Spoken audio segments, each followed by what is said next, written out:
Hello guys, my name is Namami Devan and I'm 21-year-old and I'm playing badminton.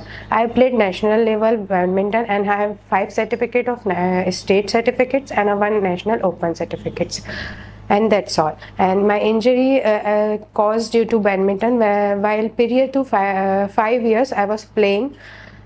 At that time during my event I got by the knee jerk, which might not unnoticed the injury pre-year, but at last December I again got a knee jerk.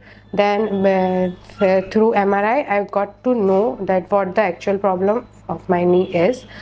Then I came to Dr. S.K. Gupta, who is very gentle and a nice person. He bent me through all the informations regularly, according to my body, according to my game, according to my body language, and that's all. And he is very gentle person.